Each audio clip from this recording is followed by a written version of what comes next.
Welcome back to Off Ball Takes. This is your host, your RB Laws, and this is my co-host. Christopher Wells. We appreciate all the support on the recent content. We're inching closer and closer to our goal of 50 subscribers. If you're new here, please don't forget to like and subscribe, and follow us on Instagram and TikTok at the OBT Podcast for more content and updates.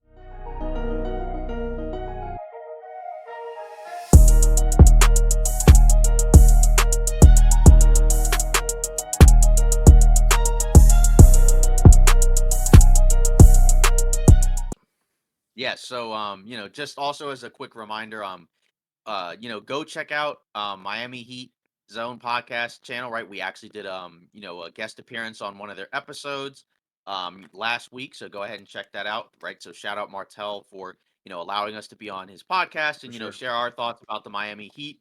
So just check that out. The link is in our previous video. So now that we got that out of the way, so we had some happenings around the NBA the last couple of days, right? So we had a night, right, Wednesday night, right, between Pelicans Pacers, right? Obviously the Pacers won that game.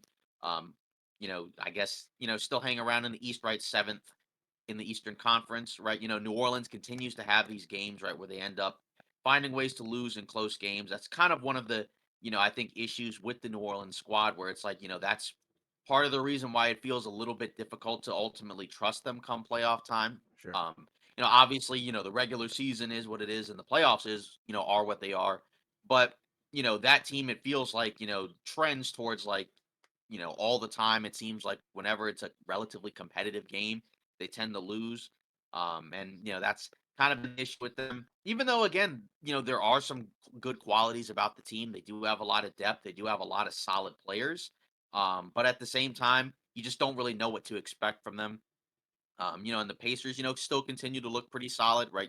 34 and 26, 7 and 3 in their last 10. So yeah, so obviously that was pretty cool game, right? With Halliburton throwing the lob off the backboard. For So sure. kind of tell me what your thoughts, before we get into, the next game. Yeah, like you said, pretty much filled with a bunch of highlights. I left this game feeling a little bit more skeptical about New Orleans than feeling good about Indiana. But I feel like it's just a combination of a lot of things. Where you look at Zion and he's played better since the in-season tournament. But I think Right. we have to acknowledge that, like, legitimately and realistically, the Pelicans are a team with a lot of limitations, and they need to figure that out. And I just don't think this year is close to being their year. I think, maybe a couple years down the line, you could look at it that way. But it depends on if this core group of guys is going to be together for the long run. And, they do have some ballers. Like, Zion is a baller. McCollum's a baller for sure. And then obviously Brandon Ingram. Like, that's a good core, a good, solid Right. starting core. It's just a matter of the cohesiveness, some other guys. And I think even like their head coach is a pretty solid coach. So I think they have a lot of the pieces. It's just, you just need that one more thing to get you over the hump. And that's how I feel about a lot of teams in the NBA right now. Yeah. Yeah, and even with like Indiana, right? Like, you feel like you said, you feel more down on New Orleans than you feel like amazing about Indiana. Even though Yeah. Indiana is a good team, it's just a matter of, again, come postseason time, right? What does some of that look like? It feels like Halliburton game should translate to the playoffs pretty well, Hmm. right? Considering very high IQ, very good playmaker, passer, right? So he's a guy that, maybe if some of the other guys can't necessarily get their own offense, he can find a way, to kind of control the flow of the game and set them up. You have Siakam, right? And that's a really solid two-way star. That's a guy Absolutely. who's been in a lot of big playoff games, including, right, championship games. So that should help. Yeah. But yeah, the New Orleans one is definitely rough just because, again, like, they've been playing really good basketball this year, like you said, since the in-season tournament, because I think the in-season tournament was obviously the low point, right? When Yeah. everybody was kind of criticizing Zion and, like just the way that they kind of no-showed. But, Yeah. I mean, they're the sixth seed. So, obviously, you know, um, better days, I guess, are ahead of them. It's just a matter of, again, will it be this year? I feel like they'll probably need at least another season, to kind of figure out, what this team really is and like, who should the main core guys be, right? Because at a certain point, the roster is going to get more expensive, Yeah. and you're going to kind of have to figure out, okay, like, which guys can we keep, and then which guys should we probably move on from, if we want to get to where we want to go. And like you said, even like a Zion, right? Like, he would probably ideally need to be better. Obviously he has been good, as of late, really good, right? He's been Yeah. having the ball in his hands a lot more, kind of, setting up their offense, kind of playing like semi point guardish, on the floor, right? Obviously, that was a thing that he did when New Orleans was making, like a push, a few seasons ago, right? When he had the Yeah. ball a lot, and he was basically playing point guard for most of the game, Yeah. which is really cool. But, at the same time, again, there's still some limitations, with his game offensively. And, he's also still not a great defender. So, but at the very least, like you said, he is a baller, and you got to respect the fact that he's playing, better, even though like last night wasn't necessarily like late in the game amazing, but Sure. still. It is a young team. So I think that like, in the future they'll be better. But either way, the fact that it seems like that they're gonna make the playoffs this year with this group should be a really good test to see like, what can they really do? Because again, like Considering we where they haven't were really last year. yeah, because exactly, because they were towards the top of the West last year, had a ton of injuries, and then missed the playoffs because they lost in the play-in. Yeah. And then the year before they did make the playoffs, but Zion wasn't a part of that at all. Right. So now we'll get to see, what it looks like because it is kind of a clunky offensive grouping, right? Because it's like, like Ingram and Zion kind of need the ball to be at their most effective, and you don't really have like like a typical, like offensive, not offensive, but like a playmaking point guard, Hmm. right? McCollum's more of like a scorer, even though he can pass. He's more like a combo guard. Right. But it'll still be really cool, I think, to see what it looks like, for Indiana as well. And then obviously we had another game after that, right? Clippers, Lakers. Funny enough, right? The last time, unless they meet in the playoffs, right, that these two will play in the same arena, right? Because obviously the Clippers will be heading to the Intuit Dome next year, right? Hmm. In Inglewood, the area where the Lakers used to play before they moved into the Crypto.com arena. Yeah. And this was a barn burner, right? Where the Lakers ended up pulling this one out. We're down by as much as 21, but they were down by as much as 21 in the fourth quarter, right? Which, and they still ended up coming back and winning 116, 112. And that's not something you normally see, right? Because, like, we've seen teams, down by like 20 or whatever, and they come back and, maybe win the game, like if they're down by 20, like in the first half. But Yeah. normally, if you're down by 20 in the first quarter, or excuse me, in the fourth quarter, you're pretty much done. Yeah. And You it got. kind of looked like that early in the fourth, right? Where you could just kind of tell based off of like, the attitude and just the overall focus. It definitely felt like, they knew it was kind of toast. But then something happened, right?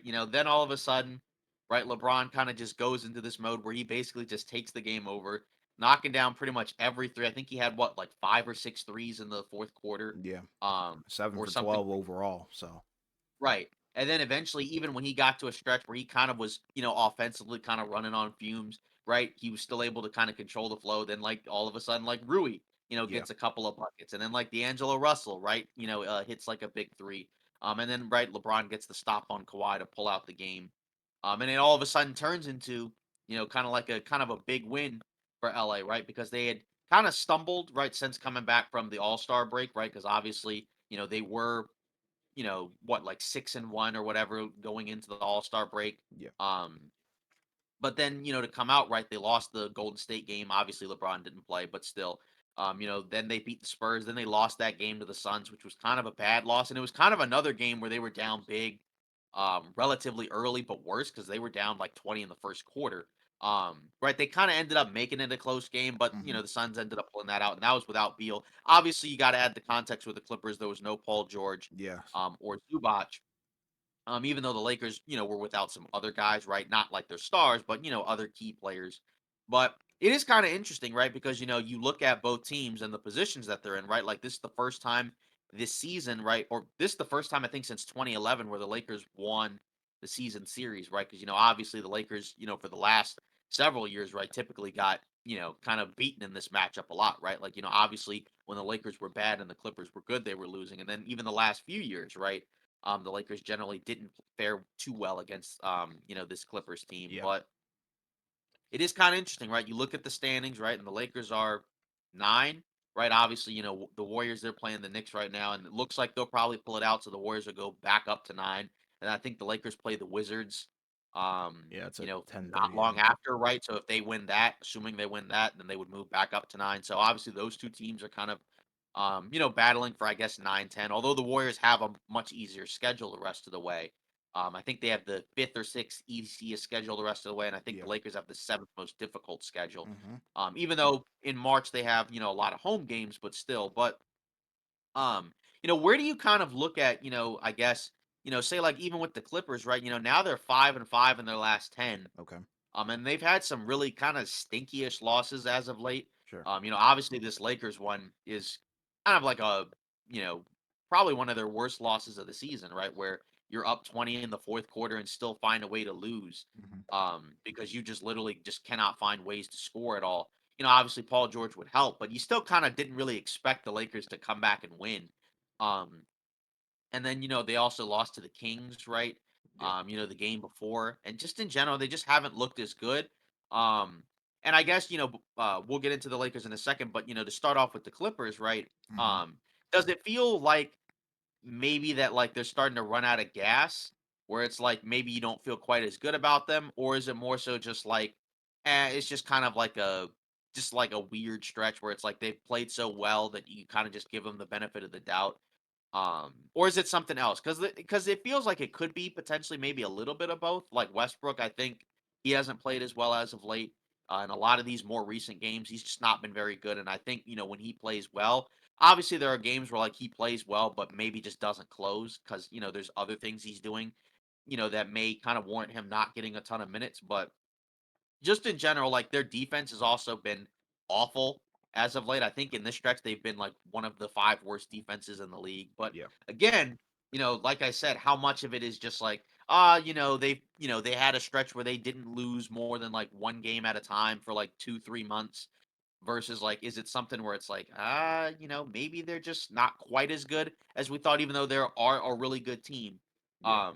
Because I don't know, like, I know the Nuggets are 3rd, but it's starting to kind of feel to me more and more like that I think Denver is probably still gonna win the Western Conference. I mean, I could be wrong. I know that they're not, the 1 seed like they were last year, but I still just don't necessarily buy that the Thunder or the Timberwolves will be able to come out of the Western Agreed. Conference, Too young. right? Like, I don't wanna write them off in the sense of, like, that they can't win a playoff series because I think that's too dismissive of them. Sure. Um, but at the same time, I don't know. I don't feel like those teams are gonna beat the Nuggets in a 7-game series. I think the Clippers probably have the best shot, and even then, like, I just don't know, because I mean, the Clippers do have some weaknesses where it's like they're at their best when they play small, it seems like, but then if they go small against certain teams, that's gonna hurt them a little bit. Like, if they go super small against Denver, that might be a little bit problematic, even though, Yeah. like, you can space Denver out, I guess, and kinda put Jokic in situations where he's gotta come, way up top.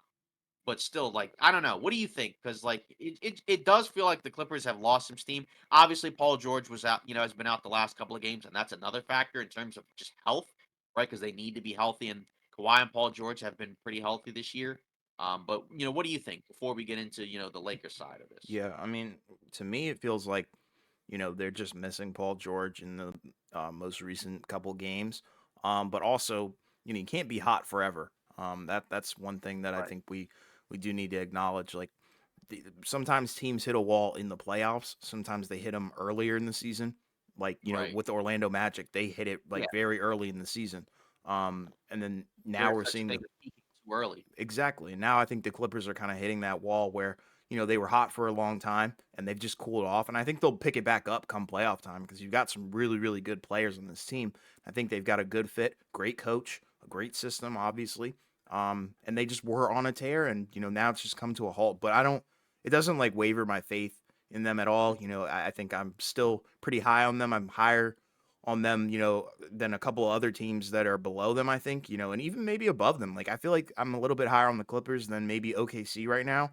I think Um, so too. I think yeah, so like too. I think Minnesota might be like the anomaly because I just feel really good about Minnesota, but at the same time they do have a lot of question marks. But in regards to like the Denver thing as well, I think Denver is better than the Clippers right now. Obviously record wise as well. But in a series, I think Denver would beat them. And like you said, I think the Clippers would probably have the best chance at beating them in a 7-game series because if you look at the matchups, I think the Clippers can cause the most trouble. I think. Mhm. But in regards to them playing pretty poorly in their last 10 games, I just think it's really more so the thing where they just couldn't be hot forever. but I think they'll pick it right back up, especially Yeah. before the playoffs, because I don't foresee them like falling any further than 4.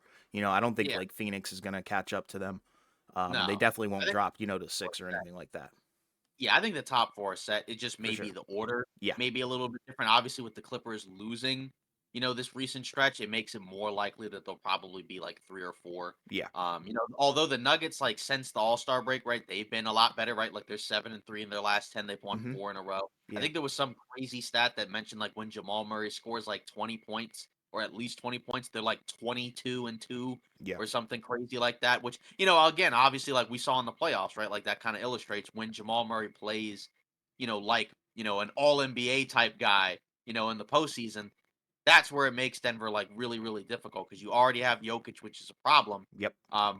If you slow down Jamal Murray, right, which is their next best guy, that's kind of your best chance, to be able to, And the Clippers take are Denver. equipped to do that, in terms of the Right. personnel that they have. Yeah, yeah, you would think that the Clippers you could put either Kawhi or Paul George on Jamal Murray, you would think, because Hmm. you don't necessarily have to deploy one of those guys on Michael Porter Jr., Right. right? And you don't necessarily have to deploy them on Aaron Gordon either. Right. Just because like they're not the same type of, offensive weapon, even though like those guys can give you big offensive performances, it's just not in the same way. Right. Unless you're just comfortable with Terrence Mann on Jamal Murray, but Yeah. um You're probably not gonna regardless, lose a game, like, to Aaron Gordon dropping, like, 30 something, you know? You're more right? likely to lose the game if Jamal Murray drops, like, 40. Yeah. Yeah, because you already kind of assume that Jokic will have, like, a baseline level of play just because he's, a top Sure. tier player. And then after that, right, if the other guys come along, then that's where it makes it really difficult. And Yes. like you said, like I said, that's where it feels like the Clippers have the best chance because you do have a guy in Kawhi who could match up, in a 7-game playoff series against anybody, right? Then you still Mhm. have Paul George as, kind of like a secondary guy, Yep. no longer like a number one guy. And then you have Harden as well. And then, like, True. that's the other factor where it's like now, let's say if Paul George has like a weird, random, bad game, then it's like, well, unless both him and Harden have a stinker, right? Like all you probably just need is, one of those two guys Yeah. in addition to Kawhi, and that's probably enough. That's why I don't Um, feel bad about where they are right now and considering that they have dropped 2 games. But I think this loss was really, really bad in terms of the Lakers-Clippers game. Like, inexcusable. You can't, blow leads like that. Although, you do have to acknowledge LeBron's greatness and his ability to kinda just shift the momentum, of a game, like, with the snap of his fingers, and then everybody kinda right. follows along. And I think that's the thing with the Lakers is, like, he knows this, but LeBron knows this. Those guys follow him. They follow what he does. So if he's not all the way in it and he has like 1 foot in, 1 foot out, they're going to be the same way. And I think we're kind of starting to see them rally around it, and potentially figure something out and get a little bit Yeah, and higher that than maybe 9 or 10.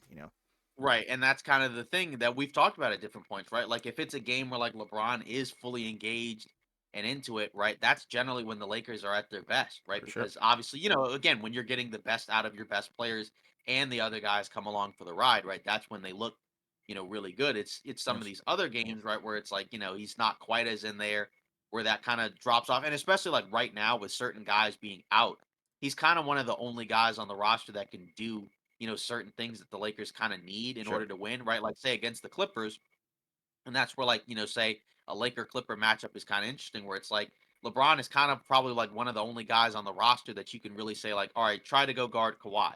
Because like, when you look at some of the other personnel, say like a Rui, like size wise matches up with Kawhi, but I think he's a little too slow. Yep.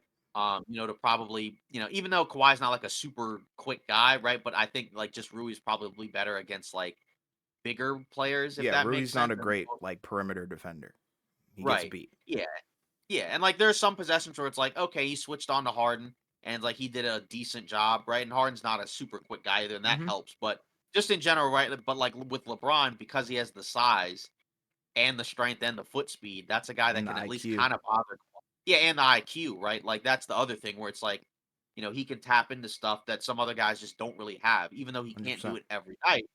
Right, but, like, in a big game, you can think he can kinda pull something out, right, to be able to, whip something out, as Darvin Ham would say, in order to Oh be my able to, god. kind of, pull out a victory, and that's kinda the interesting thing about the team where it's basically been a roller coaster, right? Because it's like, when you watch them play, Like, there have been games where they've actually looked pretty impressive, and then there's been other Right. games where they've looked absolutely horrible. Agreed. Because we've talked about it pretty much all year, right? Where Mhm. it's been pretty much a disappointing year, right? When you think about, last year they were what, 7th in the Western Conference, got to the Western Conference Finals, you felt like they improved, and now they're, basically sitting in not a much better spot than last year, actually a little bit worse. Mhm. I guess at this point of the year, I want to say they were still probably like 11 or 12. Yeah. We're still technically like, in late February, early March or whatever, Yep. but um and obviously like, it's kind of, the other thing that's kind of interesting is, you have the mixture of some guys being in and out of the lineup because like say LeBron and AD, this is probably the healthiest they've been since like the first year that they played together when they won the title. But Sure. then, and even guys like D'Lo and Austin have been pretty healthy as well. But then you look at some other guys, like say, like a Jared Vanderbilt. He's been, he hasn't played a whole lot, right? He missed like the first month, came Yeah. back for a while, and then now he's out. We don't know if he's coming back. Um, say like even a guy like a Rui had like what 3 or 4 separate stretches where he just missed a decent chunk of time due to injury. Yeah. He's been healthy as of late, but still a guy like a Gabe Vincent, who was their mid-level exception signing. So that's a guy that you were expecting to get a lot out of, right? He hasn't played basically at all, Nope. right? Like pretty much the last game where he played a significant role was when I saw him in Los Angeles, and that was in October. Yeah, which is So, I crazy. mean, yeah. So, that's kind of the tough part. And again, not all those guys you really expect to come back. Obviously, like, say like a Cam Reddish is back. And defensively you can do some things. But, that's the tough part is that, like, again, it doesn't feel like it's been really much better than last year.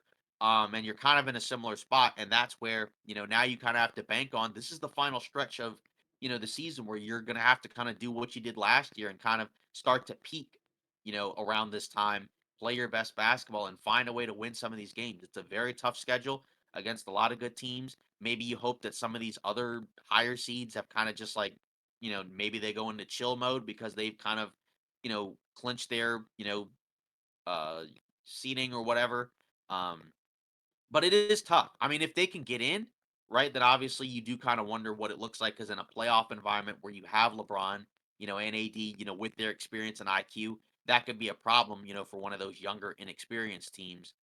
You just don't know because it's just kind of hard to figure out like what to expect from this team. Because again, we've already said on any night they can beat a lot of good teams, and then on any given night they can lose to some pretty horrible teams. Yeah, So, for sure. or middle of the pack team. So that's kind of the tough part to figure out. But yeah, in terms of LeBron, it's always pretty, incredible to see, some of the stuff that he can do, just to basically control a game, down the stretch, right? Where it's like he has the ball in his hands, basically running the whole offense.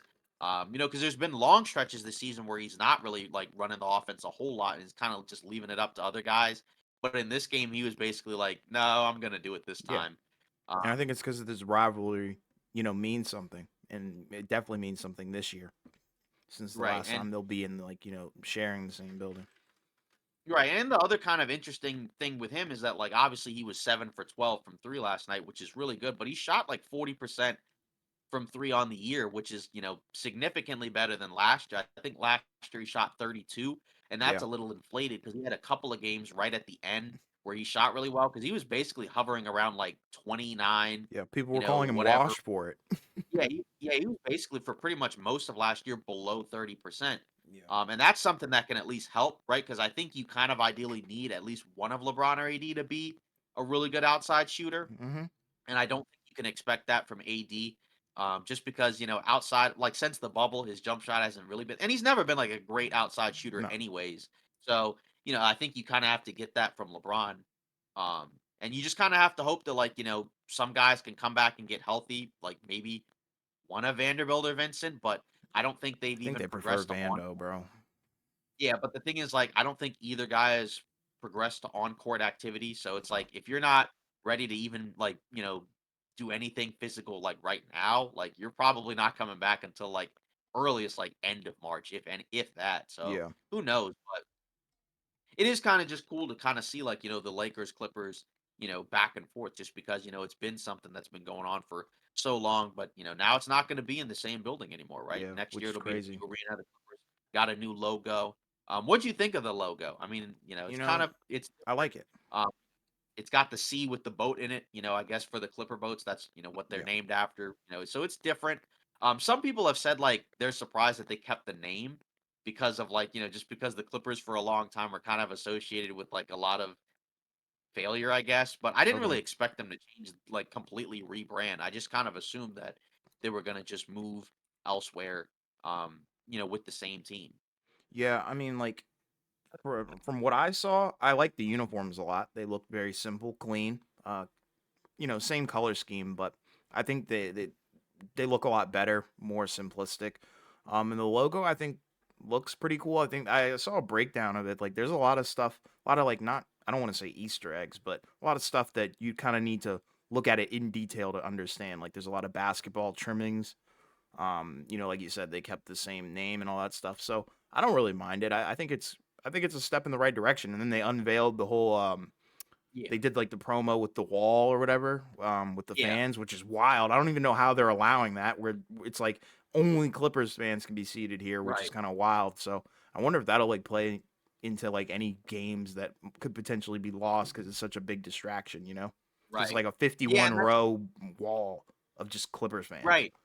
And it's kind of funny because like when you go back to all those Laker Clipper games, right? Usually, even though there are Clipper fans in LA, right? Like it's not the same. It's not the same ratio, right? Like Right? even Oh yeah, in that they're the game, minority. like even in that game, like when it was a blowout, like the arena was completely quiet, and it's like how often when it's a home game is your crowd quiet when you're blowing out a team? Like usually Sure, they're going nuts, sure. but then it was quiet, and then once the Lakers came back, then it got louder, and then when they took the lead, it got even louder, and that's kind of what would have always been interesting about like if they had ever had like a real playoff matchup against each other because you would think like yeah it's all in LA because they both play there in the same arena, but like technically the Lakers would have kind of home court advantage even if they were the lower seed because they have the crowd Yeah. on their side, but I don't think we ever got one, so I mean Yeah, I mean, it, hey, it is what it is. But regardless, there's a lot of history with that rivalry, and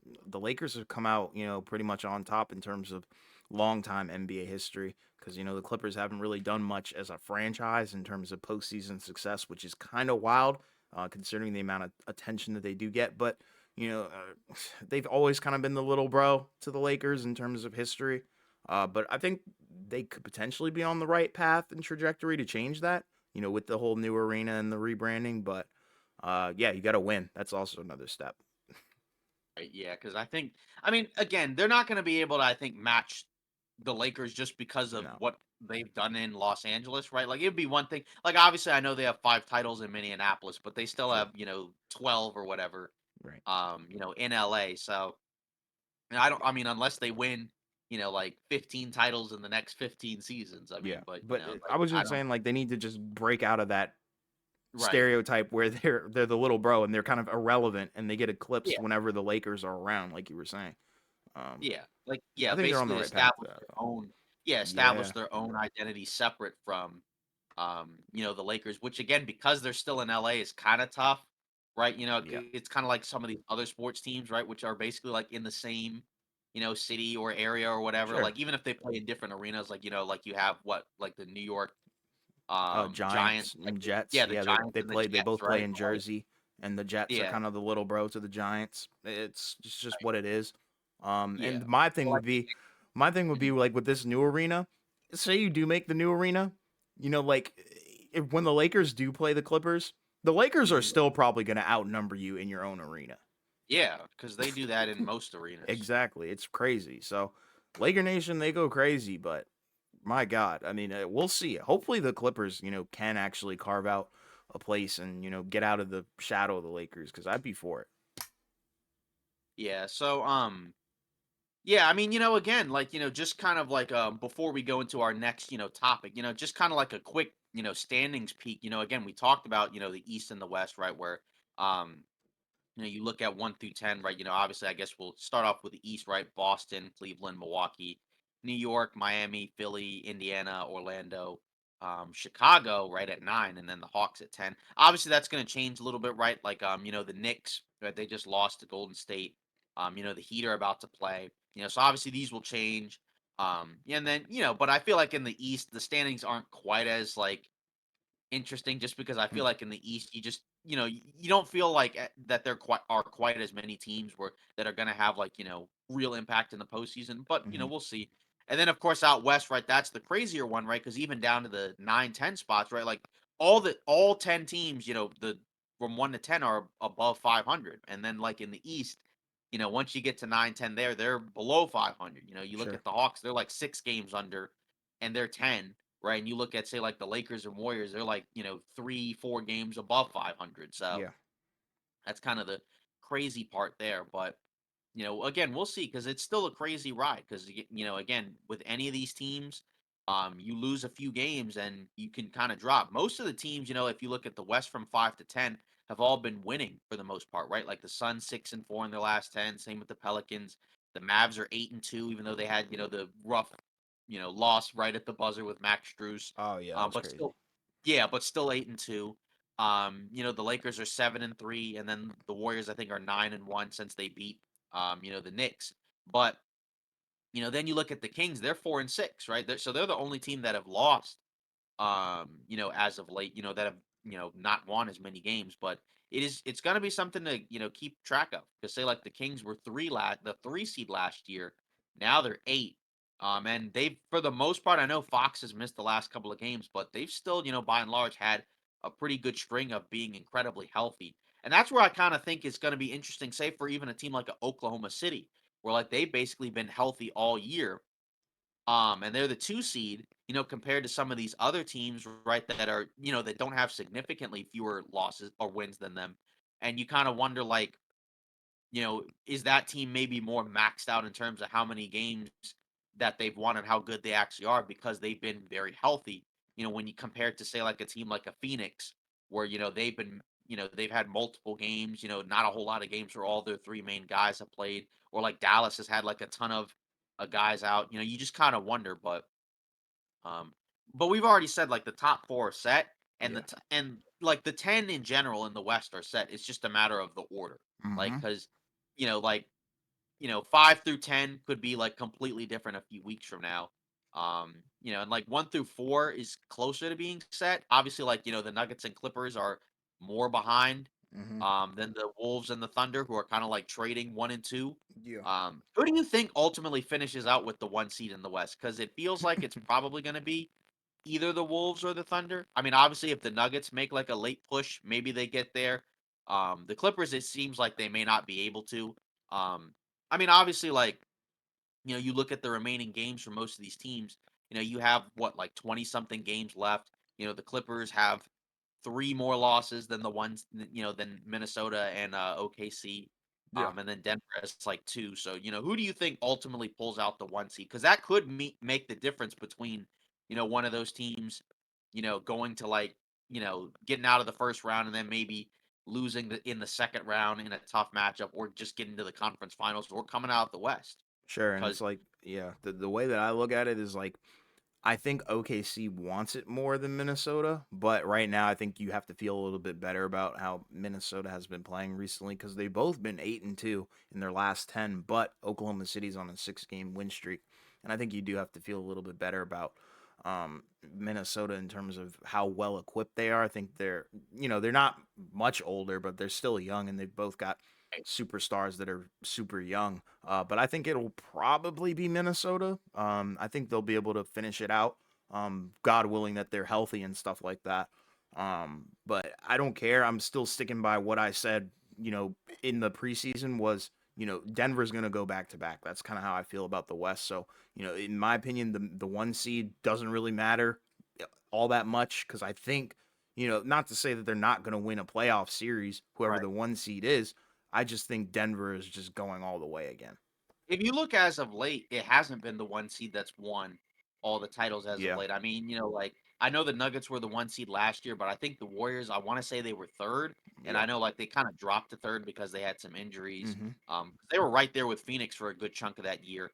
I think when the Bucks won, I want to say I think they were third, right? I don't. They It were was definitely either not a 1 seed because I nah, think I the think it one, might have been 2. yeah, because I think Philly was the 1 seed. Yeah. Um, yeah, so I don't think Milwaukee was the 1 seed, and then, um, I think the Lakers were the 1 seed the year they won the title. They definitely were. They were for sure. And then Toronto was definitely not the 1 seed Yeah, when they won. I think they were either 2 or 3 yeah, in the East because I think Milwaukee had the best record. Um, so that's the thing is like, as long as you're a top 3 seed, I'd say that's probably you're probably in a good spot. I think sure. once you get to 4, I think that's where it gets kind of tough. I mean, obviously because like the standings are so close, right? Like, it's not like Minnesota's like 6 games better than, the Nuggets at 3, Right. right? So like technically any of these teams could pull out the 1 seed, but yeah, I feel like it's probably going to be Minnesota and then after that, um, you know, it's I don't know because again, Denver's been playing really well, but again, so is OKC. I mean, they're all other than the Clippers, 8-2, 8-2, 7-3. So, it kind of just comes down to who's does anybody have any late injuries? Hopefully not. And then does Denver kind of just pick it back up because they've had stretches where I think like because they're the defending champs, they've kind of taken it easy, and then like for certain games, you can kind of see they get up and flip the switch, right? Like the game where they played against Golden State, you can kind of tell they kind of like flipped the switch after they were Yeah. kind of just like, running even with them for a good chunk. Hmm. They had a game like that against LA where like in the last few minutes they did that. When they played the Celtics, right? They just, they had another game where like late in the game they kind of did that. So yeah, I do feel like it's like even if they don't have the 1 seed, I feel like they're probably going to win the West. Yeah, Because I just feel like they've already proven it, and I think some of these other teams are going to have to prove it to us that they can do it. for It's not sure. that they have no chance. It's just right now the safest bet is the Nuggets. I think. For sure. Um, and now we're going to go into the next story. So the NBA considering major rule changes to address, a big issue because obviously we've talked about the scoring, but apparently, the NBA's competition committee has officially begun reviewing whether offenses have become too favored in today's game. And depending on the committee's findings, the NBA could consider making rule changes to achieve better balance, right? So Joe Dumars, right, who's the executive vice president of the NBA, he spoke to Tim Bontemps and Kevin Pelton of ESPN, and he mentioned it's a topic we're monitoring. We're diving in right now to make sure we're on the right side of this. Because they've changed, a lot of rules over the years, right? Like they got rid of hand checking, way back in the day, and that kind of led to some teams starting to come in and have some, high level offensive performances, right? You had the 7 seconds or less Suns. Hmm. Obviously, you had the early 73, Golden State Warriors, 73 win Golden State Warriors, right? The Durant Warriors and all that. And, now the offense has exploded.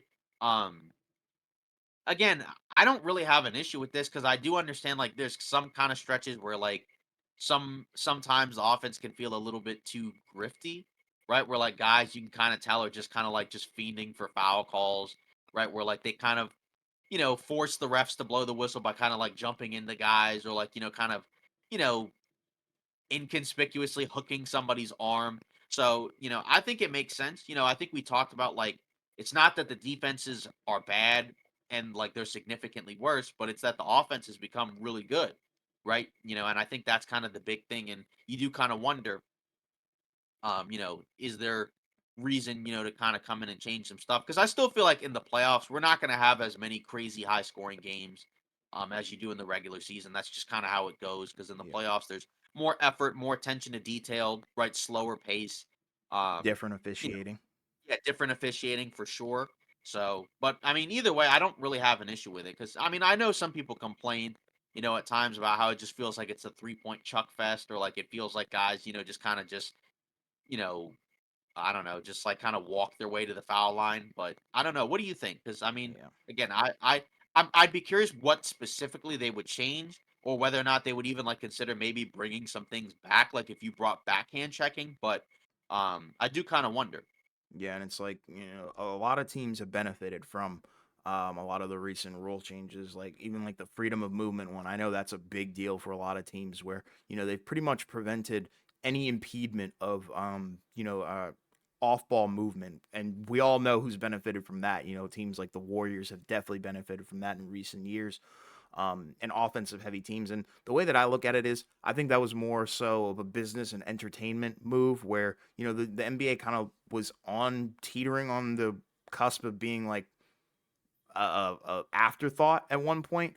And then they needed something to spice it up, bring some joy, bring some entertainment back into it. And I think scoring does bring entertainment value to the NBA, and I think that's why a lot of people tune in, because you don't really see a lot of people tuning into the NBA to see, I don't know, Wemby get like 3 blocks and that's about it, or like, strong like defensive sets and stops. Like, people are more so wanting to watch Steph Curry drop 50 points and not miss from the 3 point line or something like that. So I think that was their mindset. But I think it is potentially time to dial it back, because we have seen a lot of free throw merchants benefit from this stuff as well. And not to say like free throw merchants are bad. I just think Right. it's getting to be a little excessive, and I think we have seen some free throw merchants kind of disappear and kind of fade and change their play style as well. But yeah, I think the rule changes should happen, because I think and it's not like high scoring is an issue. I don't think that's the issue. I think it's Right. more so when we get to a point of where guys are getting a little bit greedy and you can kind of tell that they're just shot chucking, not necessarily to win the game or, do anything like that. They're kind of just chasing the stat. And I think that takes away some of the legitimateness of like the games, and also the I guess organic factor of the NBA as well. Like, I want to see a Right. game where it doesn't look like things are being forced in that way. Like, I Yeah. don't have a problem where a guy is forced into a bad shot. I just don't Right. want guys to be chucking up points in meaningless games where they're scoring like at high volumes, but it doesn't matter because, they're losing. Yeah, or say like, like a guy, does all that he can defensively, but then like the guy kind of like jumps into him and then they call a foul. I Right. think that's the other part. Like you said, it's not necessarily that they're complaining about the scoring. It's some of it is just like, if you're the defender, sometimes there's just things that you can't do. Cause there was a stretch where like the defender could do too much. Like you shouldn't be able to just like bump guys and just like run into guys. Like, like say Right. like in 2K where you can just kind of like just run up to people and get steals, but Right. like in real life we know that would be a foul. Yeah. Like you don't want that, but you also don't want a scenario where like a guy can kind of just like I said, walk his way to the line, or like, just kind of a possession where like it's just kind of broken up because a guy kind of does something that shouldn't be allowed in order to, have something go their way. Like again, we've seen a lot of guys do that. Um and these guys are smart, so they can adjust, right? And usually, once that kind of stuff happens, right? Like, there was like an early stretch where I think it was a few seasons ago, right, where like they changed some of the rules and some of the, usual guys were kind of complaining about like, yeah, this stuff, is kind of limiting our games. And then they kind of went back to the old stuff. But those guys, still kind of adjusted their games at different points and figured some additional stuff out. But still, that's what we want to see, right? Because yeah, we don't want to go back to like, say, the early 2000s where it's like, or, like the 90s where it's like 75-86 or Right. something like Right. that. Right. Like nobody's asking for that. Right. But, can it be a situation where it's like, okay, let's say the defenders can do more. And these guys are still able to put up, crazy offensive numbers. Well, then that's where like you're even more in awe of what these guys can do. Because For we've already sure. talked about how skilled a lot of these players are. But if it's made a little bit harder, then we get to kind of see like, well, does the skill continue to translate over? Or is like some of the stuff kind of like, dialed back? And that's kind of an interesting, question, to kind of pose because, there are guys where it's like we can see like no matter what type of defense you play, it literally doesn't matter. And then there's other guys where it's like you can kind of tell, if you play them a certain way, they can be limited a little bit more than some others. Sure. And like another thing that I kind of have an issue with in terms of officiating, it's actually two things. Number one, and I know you're in the same boat as me on this one, is late whistles. I think those are Yeah. egregious. They're annoying, especially from a viewer standpoint. So I can't even imagine what it's like, being a player. And it's like you've done everything right, the shot misses, and then the whistle comes. Like Yeah. 4 or 5 seconds after. It's like, okay, why can't we just call it when the potential foul happened? That's one thing that I would Yeah. like to see kind of like be cut down on, please. It's Yeah. annoying.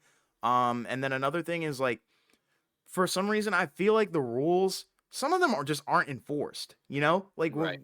I feel like it was Inconsistent. exactly. It was a couple of years ago, I think, when they even talked about the whole jumping into people. I think they said like you weren't allowed to do that Right. at a certain angle or something crazy like that, where it's like you couldn't do it on jump shot. But I see it like every night, and they still get the call and things like that. So I don't know what exactly is going on with that. I know they have done a better job at protecting the players, in terms of, like the giving people space to land. I like that rule a lot, where you can't just step on Right. somebody's like landing area. You Yeah. can't step on anybody's ankles, because we've seen, playoff series and careers be really, really damaged due to that stuff. So I think it's 50-50. I think the NBA has done a good job in certain areas, and then other areas, I think there's definitely some room for improvement from the viewership standpoint and also the player standpoint as well.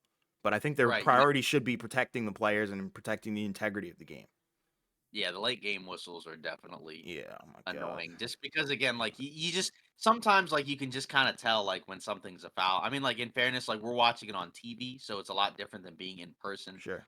And then there's like other times where it's like obviously a foul and they don't call it. And obviously, like, because they're humans, like you can just have random errors. But then it's like you kind of also would wish for more, refereeing accountability, right? Like you Please. have a game Like they where don't like, even what talk was to it? the media or anything like that. They kind Yeah, of just right. get Where to it was scrape by. yeah, I think, like, usually they'll have, like, a pool of reporters and, like, they Yes. may, like, talk about why they made a call, the way that they called it or whatever. Like, you had, like, the what was it, like, the Knicks-Rockets game, Oh right, yeah, where, like, yeah. the call where, like, the game was basically decided on a bad call, It and, might have like, been Knicks immediately Pistons, right? it was 2 games, those were 2 Oh, it separate was games because you both. had the Okay. Knicks-Rockets one where, like, I think they called a foul on somebody, and Aaron Holiday, I think, got to Oh basically yeah, close you're the game right. out You're on right. free throws, and, like, the Knicks protested, and, obviously that didn't work, but, like, right after the game, they were like, "Yeah, we messed up." And Yeah. then you had the Knicks-Pistons game, right? That was, like, the loose ball foul or whatever where, like, DiVincenzo fouled to Sora Thompson, and then, like, they didn't get it, Yeah. and then the Which is Pistons crazy, lost. bro.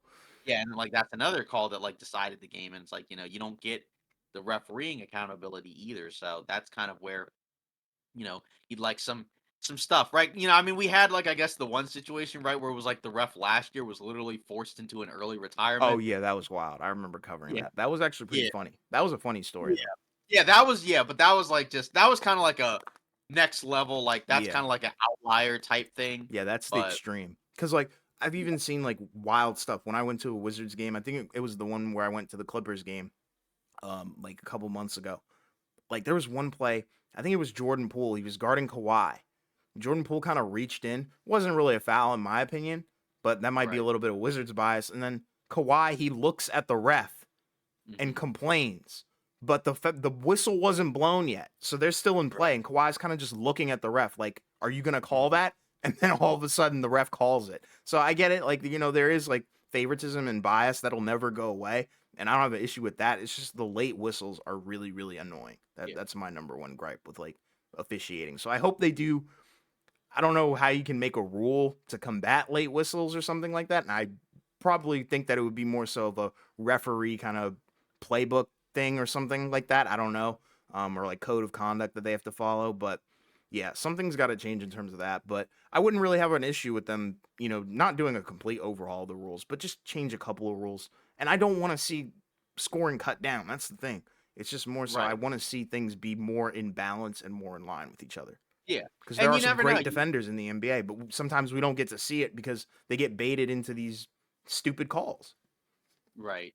Yeah, like say like a AD, I think he's had like 4 or 5 straight games where he would get like 2 fouls in the first quarter, Right. and then he would come out, and like some of them are legit fouls, and then there's like other ones where it's like you said, you get kind of baited into like a Yeah. call where it's like it probably shouldn't have been a call, but Right. uh, yeah, but I do kind of wonder like what kind of goes on with that, like like say like in the future with refereeing, right? Like, are they going to use like technology? Like I know, with the NFL, aren't they? I thought they were like testing potentially like like stuff for like an electronic first down thing as opposed to Yes. like letting like the referee kind of determine like where it Yeah. is, Yeah. They're thinking of or doing something like like spotting, like how like in tennis, they track the ball. If it hits the out of bounds line or goes that. into the gutter or whatever it's called. They're trying to do that for the NFL. So, but I think technology should be a factor because I think it eliminates that whole bias and personal stuff. It's just a matter Yeah. of how reliable is Unless it. You know. yeah, unless the people that make the technology, because like Well, if there you go. it's Hacking and like stuff like that.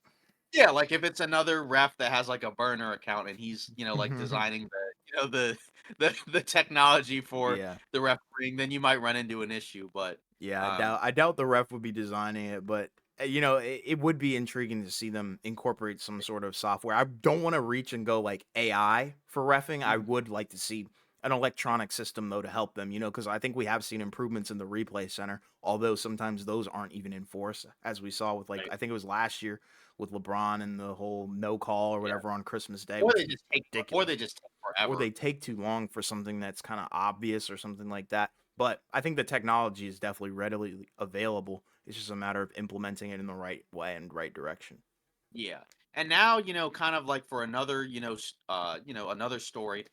So this one we didn't get to, last week, but we're gonna get to it now. So Trey Young, right? So obviously he's gonna be out for at least a few weeks. Due to what, like a tear or whatever of one of his fingers, and Yeah. so he's gonna be out for, a few weeks, right? So that could potentially mean that like he may not come back until like really late in the season, if Yeah. they even bother having him come back at all, right? Like, I guess if they're still in the play-in, like he might just come back just to kind of like shore up whatever. Because Mhm. if they're in the play-in, I would assume he'll play if he's able to play. Yeah. But it's going to be interesting, right? Because you look at the Hawks, and you have a couple other injuries, right? Like if I'm not mistaken, right? Like what was it, a Kungwu, right? He's got like a foot injury where he's in a walking boot. Yeah. Obviously, He's going to that be hurts him. reevaluated in I think a couple weeks as well. Right. So like you're not quite sure when he comes back, but this is going to be like kind of a stretch where like, we're going to kind of see, a decent amount of the Hawks guys that aren't Trey Young, what does it look like? Because obviously he's a guy that's been, a name as of late because there's been rumors and discussions about the idea of like, some people who've covered the situation have kind of talked about like the Hawks may have to kind of decide and choose between whether or not they, trade DeJounte Murray in the offseason or maybe potentially, moving on from Trey Young. Right. And that's kind of, the interesting, discussion here because the Hawks do have like, some decent players that could, either help their current team or help a lot of teams, even though the record's not very good. Mhm. And I guess this is kind of a test to see, like, let's say Trey Young is out. Let's say it's DeJounte Murray running the show, right?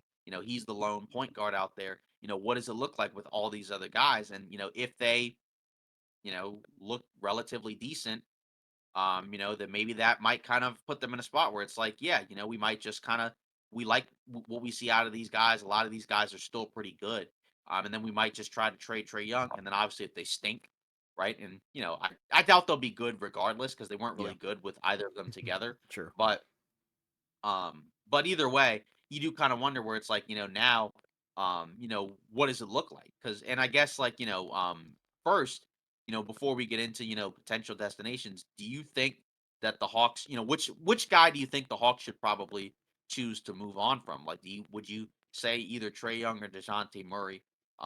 Because again, there's like a lot of, repercussions, here depending on the situation. Obviously, you presumably get more back for Trey Young. Um, but at the same time, you would say he's the better player, but you do kind of wonder, right, where it's like it hasn't worked as of late, regardless of who's out there. So, yeah, like which side are you on in terms of like which guard do you think Atlanta should keep? Um, or and then which one do you think they should trade? Bro, I think Trae Young's elite. So I'm gonna go with like it's a tough decision because I think it ultimately comes down to really what does Trae Young want. Because I think if he wants to ask out, then I think Atlanta would be more than happy to accommodate his request.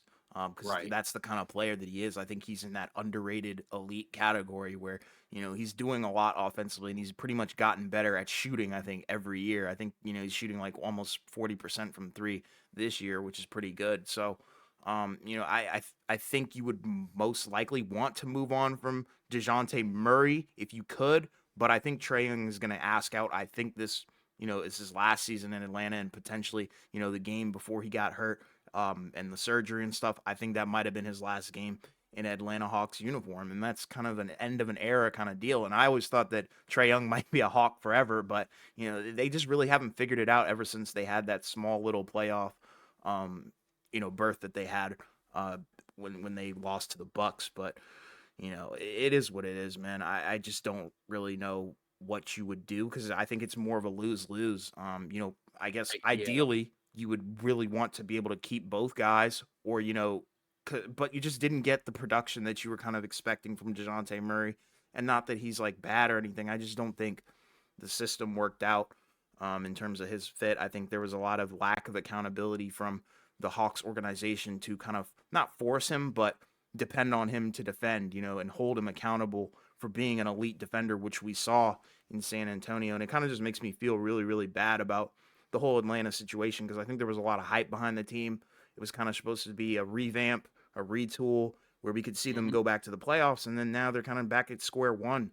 And it's not looking good. And I don't think that's the right kind of step that you want to take, especially with a guy like Trae Young, because I think he's, like I said, underrated elite guy, and you're kind of just wasting years and years of his career. And I think he would do and flourish a lot better in different situations, considering that there's a lot of teams that are young, because he's young as well. He's 25 years old. It's not like he's, 30 or anything like that. So he's got a lot of years left in the tank.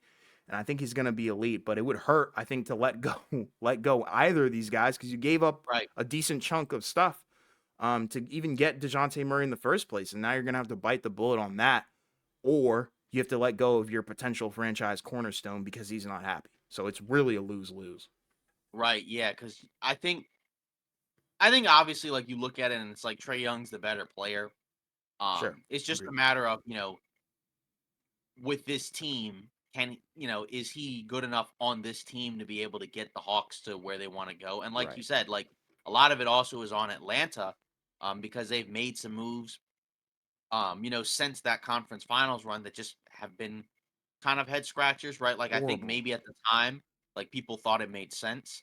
But looking back, I feel like the issue is like you went to the conference finals and maybe you peaked too early, and then they went all in on a roster that you probably shouldn't have, you know, done that with. Right. And now like you have the issue of you traded for DeJounte Murray and gave up, multiple first round picks for a guy that hasn't uplifted your team the way you thought he was going to. Right? You had John Collins who was there, for a while, and they never traded him. And then by the time they traded him, he was worth basically Played nothing, him right? He was hurt basically too. worth, They made him play yeah, through injuries. That's a lot of yeah, things like that people don't really know. Like he was playing through a yeah, lot of like finger injuries, which is right. why And then shooting like splits were so bad. yeah, so they traded him, for basically a ham sandwich, and he's played relatively well for Utah. And you got nothing back for him, right? I think it was Yeah. like Rudy Gay, and he's not on the team, so it was basically a salary dump. It's So, crazy, bro. um, that's the tough part, right? Even like a Kevin Herter, right? Like you basically salary dumped him, Yeah. and got basically nothing back. Um, so I mean, I don't know. Like ultimately, like I think you're kind of right where it's like it's probably going to be a scenario where if he doesn't want to be there and he asks out, that's probably what would happen. I don't necessarily know if he's like I don't think like the Hawks would just trade him like just because. I think it would Right. probably be more of a situation of he's frustrated, he asks out, and then they'll try to get him, to a spot where they feel like, yeah, we like, what we can get back. Because, like you said, when you trade like a high caliber player, like you're gonna probably lose the trade normally, because whatever you get back isn't equivalent. Because Trey Young isn't like in the superstar tier, there may be a version of the trade where like you actually feel really good about it. Sure. If you can get back like, a decent amount of picks, and something like that, maybe that'll be good. Obviously, there's been teams that have come up, say like the Spurs and LA, because I don't feel like there's like a whole lot of teams that would probably do it because a lot of the good teams are probably already comfortable with who they have at point guard. Yeah. And like if a bad team or a mediocre team trades for him, then it's not going to be really probably much different than it is in Atlanta. Right. So, obviously LA has like the more star power, but then like with the Spurs, right, the timeline is a little bit different because you're matched up with a younger superstar. Mhm. Whereas, like, say with LA, how many more years will LeBron play? And then whenever he's out, I guess it's Trey Young and AD and that core of other guys, I guess, which is interesting. But then like with the Spurs, they have more picks. Um, to give up. Maybe they're okay with giving up one of their young guys. I don't think, to me, too many of their young guys like I'm super high on outside of I guess maybe Vassell.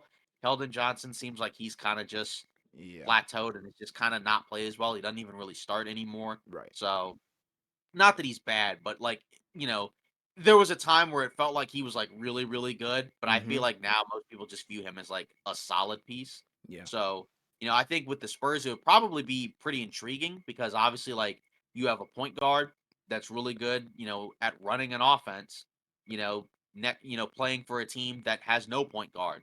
right? That doesn't really run an effective offense. They do get a lot of assists. They do move the ball around a lot, but there's a lot of times where the Spurs offense can get really clunky because you just don't really have anybody that can effectively, kind of just run stuff, consistently. Like there's guys that can do it sometimes, but not, from like start to finish in a possession. And it's kind of so like that's a matchup that I think would be really intriguing.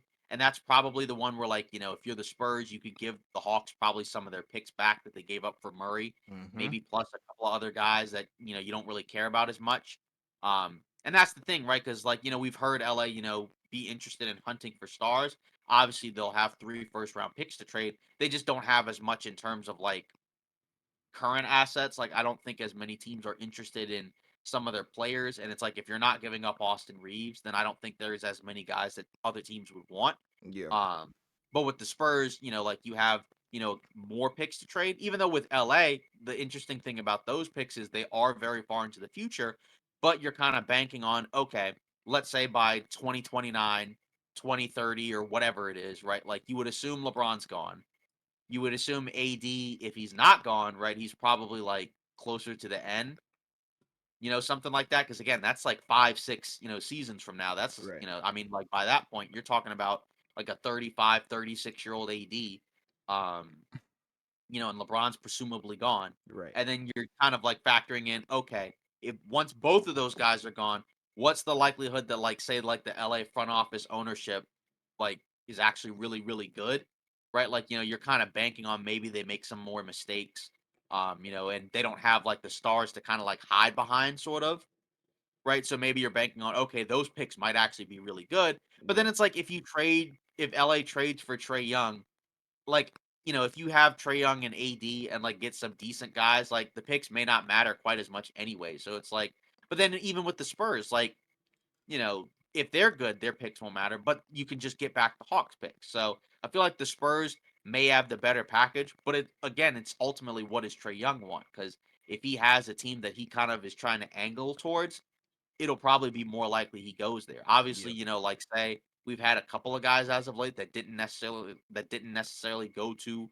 where they were initially angling towards, where like Donovan Mitchell went to Cleveland. Um and who was the other guy? It was geez, his name is escaping me now, but like he didn't go to where he went to, right? Who? Lillard, right? That's like Oh yeah, Lillard. He yeah. wanted to go Lillard wanted to to go to Miami. Yeah. Milwaukee. Yeah. So I mean, so like, we've had some guys as of late not just go to where they wanted to go. So um, but I don't know. At the same time, like it's a 50-50 thing. So like either way, if he goes to either of those teams, it will help because he'll no longer be like, the main guy, right? He'll like be, like more of like a number two or whatever, which would Hmm. probably be a role that he's much more equipped to handle, like, and succeed at than being a number one. Because, like, Yeah. obviously, as a number one, like we've seen, like probably the ceiling is like second round, maybe conference finals in the East. May not necessarily be the case in the West, but if he's like your second or third best guy, that's something where like you could probably feel really, really good about that. Yeah, and it's like with the Spurs pairing, I'd be like, all on board for that. For the LA one, I'm not too hyped for that. I don't even think that one has any truth to it, if you want me to be honest. I don't think that's a feasible ask for, the Lakers to be able to pull that off. I think that's more so like, the Lakers hype and stuff like that in the media and what they do with the Lakers, but in regards to Trae Young going to San Antonio, that would be amazing. And you got to keep in mind, I think they're going to also get Toronto's pick, if I'm not mistaken. So that would be intriguing. So they're going to have 2 first-round picks.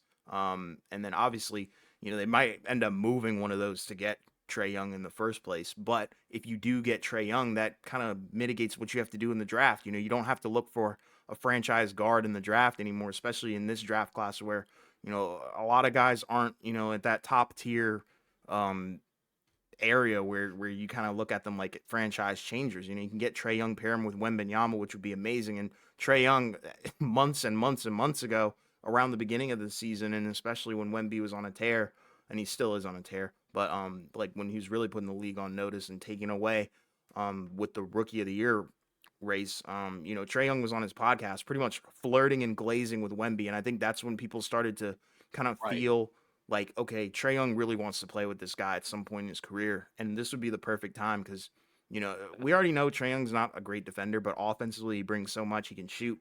He's an elite passer. He can play make. He can do pretty much everything on offense except dunk. So that's kind of the way that I feel about like Trae Young, and that Wemby pairing would be amazing because we already see the Spurs. They have a hard time getting Wemby the ball sometimes, and it's kind of frustrating Yeah. to watch. But that's because they don't really have an elite playmaker or a solid defined playmaker. You look at their guards like Trey Jones. He's a guy, he's small, but he doesn't have the same skill set as Trae Young, obviously. So, tends to get trapped, make mistakes, take a bad shot or something like that. They were running the Sohan experiment for a while. That we already know how that turned out.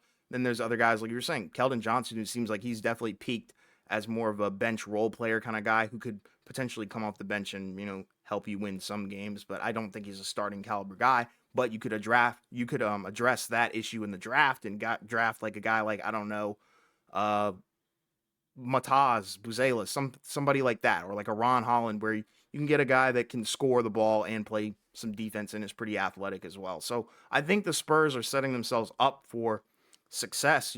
If they do this move, it's just a matter of what Right. would the package look like. You might have to get rid of a guy like Keldon Johnson. Yeah. I don't think they would want to give up Vassell considering they No. just paid him. And I'm looking at like other guys on their roster. Like I don't think they want to get rid of Sohan. I don't know. Like people are kind of mixed on the guy. I know like the playmaking is kind of funny. Earlier in the season, it was really bad. Sometimes he would just take like wild Yeah. spin shots versus throwing Wemby the ball when he's right under the basket. But I think a guy like Trae Young would really really help. It could be mutually beneficial for both of their careers. Where Right. Trae Young is being paired with who's a guy who's gonna probably be one of those top big men of all time, and then you got Wemby who's going to be paired with an elite, phenomenal playmaker. So I think it's a win-win situation. It's just a matter of can you pull it off now, or are you going to have to wait, or Yeah. maybe there's another guy. And I feel like you could say that about a lot of guards in the NBA right now. It's not just Right. Trae Young. Like I think every guard would be very happy and would be a very good fit next to Wemby. It's just a matter of is that going to happen on the Spurs? Probably not. I think Trae Young is probably the most realistic one, and they should go for it. And I like the fit a lot.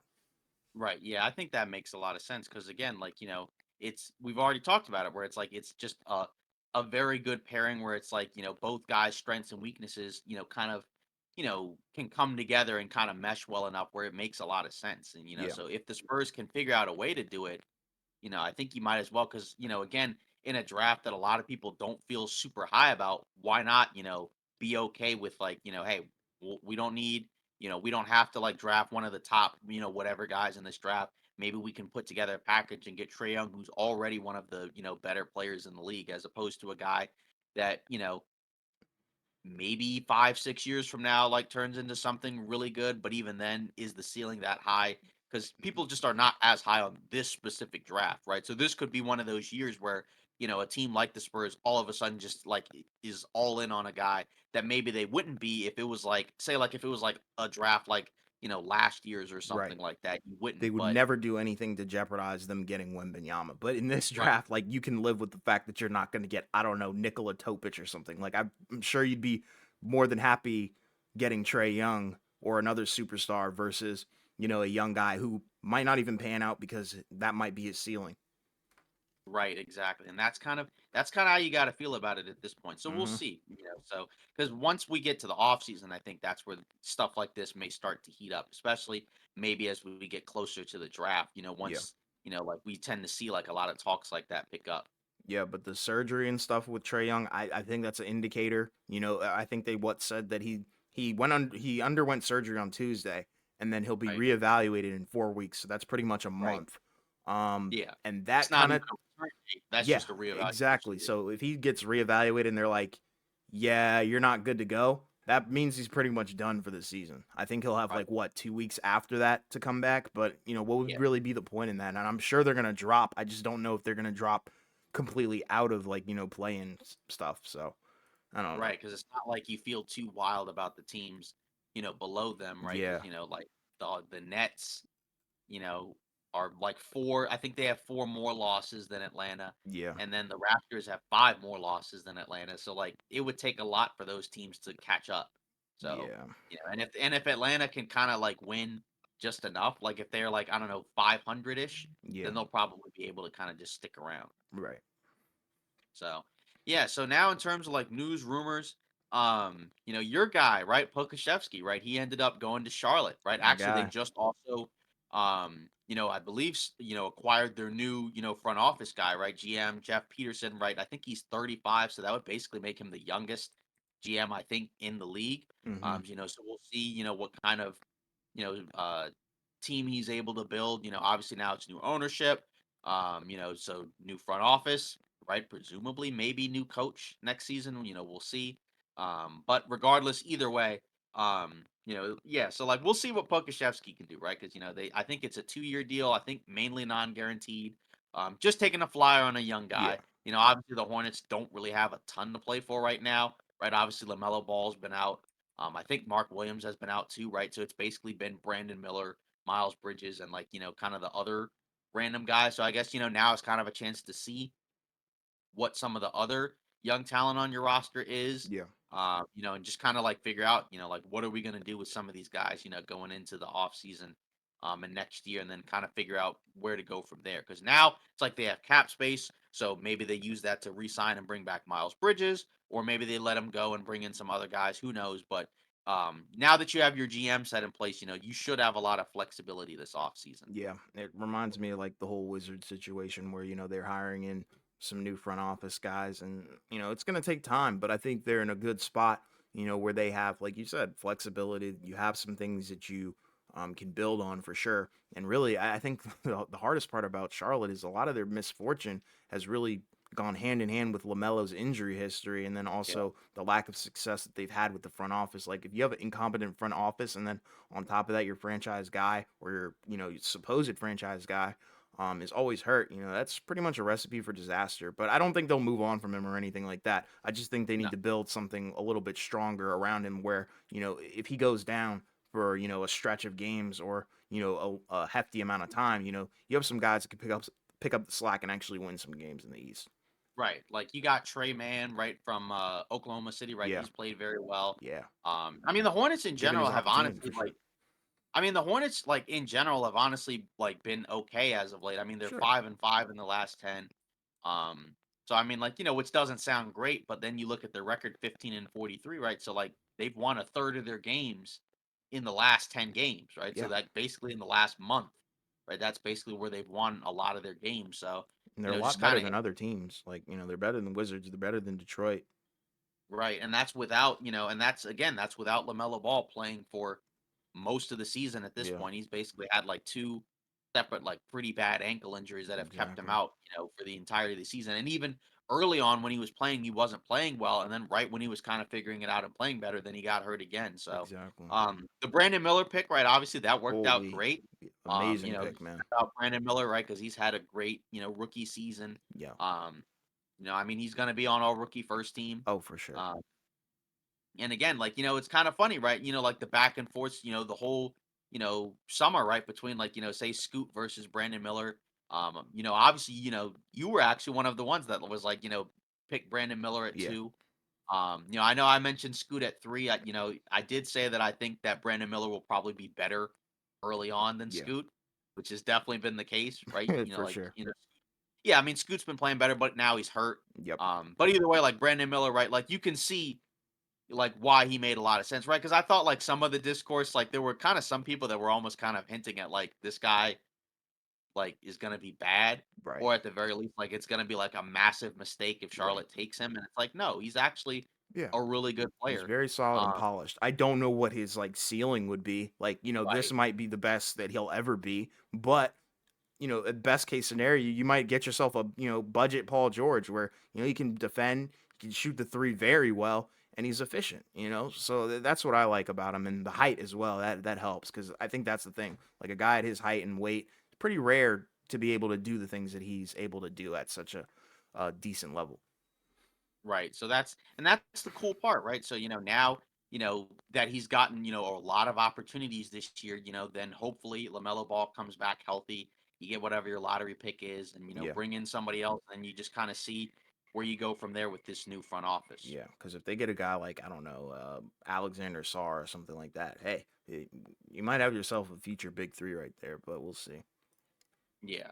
And then, some more buyout guys, Marcus Morris, Patty Mills, Yeah, Mike Muscala, right? Right. So obviously there's guys, getting bought out, potentially joining playoff teams. I don't know if all of them are going to get signed because, I don't like a Patty Mills. I don't know if he gets signed. I mean, he wasn't really playing for Atlanta. Obviously there are veterans, and there are some teams that do have open roster spots, but Sure. like, of the guys that I guess are kind of, we only have, I think today might be the last day, for guys to get bought out to join playoff teams. So like of the guys who have recently gotten bought out, like, are there any where you're like, yeah, this guy might actually be able to help a team, like maybe in like a more limited role? Or are you like, nah, most of these guys are probably just not going to be either not going to be on a roster, or even if they are, they're just not going to play. I'm not gonna lie, like I feel like all these guys are probably signed for practice reasons or something like that. Just to add some depth, but like that false depth where it's like the guy is kind of just there. He's probably not gonna play. I don't think any of these guys will make a difference, and that's not an insult to them. It's more so the fact that the league is so good, and a lot of these guys are you know older, and then also they're veterans. So it's the young guys' turn, and I think that's kind of where we're at in the NBA right now. But if the opportunity is there for them and they're kind of like called into action, I mean, I think they'll do good in their jobs. It's just I don't really Yeah, foresee them making a huge impact or difference on any yeah. teams. Maybe like a Marcus Morris, maybe like as like a stretch, 4 or something like that. Like just a guy Maybe. that could just randomly get hot in a game. Yeah, Not like I a guess guy that that is you true. always play, but like maybe a guy you could plug in. Because I mean, he can still shoot, but Sure. he is 34. I feel like of those three guys, he's probably like the one that if I'm a team, I would probably want the Yeah, most, he's the most more so serviceable, I than would say. yeah, more so than like Muscala or Oh like yeah, yeah, Patty. please. Like, I mean, yeah, and I'm not saying like they're all bad, I'm just saying like I feel like of those three guys, probably him, but it is possible that none of them, end up getting signed. And it could just be like some of these teams maybe like we like our two-way guys and we just want to give them like a regular contract. Sure. Because that's what we've seen with some of these teams, right? Like I know with Golden State, right? I think they ended up using one of their roster spots, like for what was it, Lester Quinones. And I think New Orleans did like a similar thing as well, if I'm not mistaken, with one of Yeah. their guys. So that could be what we end up seeing. Obviously, there are some teams that sign guys, like the Bucks signed Gallinari, or like the Lakers signed Spencer Dinwiddie. But Mm-hmm. these guys are a little bit different, but we'll see. Yeah. Yeah. Well, that's it for today's episode of Off Ball Takes. Again, as we mentioned before, check out, our, guest appearance on the Heat Nation Miami Heat Zone podcast. Again, I think, we did a pretty good job. And I think shout out again, Martel, for hosting Yeah. us on there. Great host, Um, man. yeah. And again, continue to join, the channel. Don't forget to like, comment, and subscribe. We still have the Discord. Yes. So join that as well, to be able to kind of, be a part of this community and help us grow. Again, we're trying to get to 50 subscribers. That's our current goal right now. We're almost there. We just need a little bit more of a Yeah. push. But regardless, thanks for all the support, and we'll see you Monday.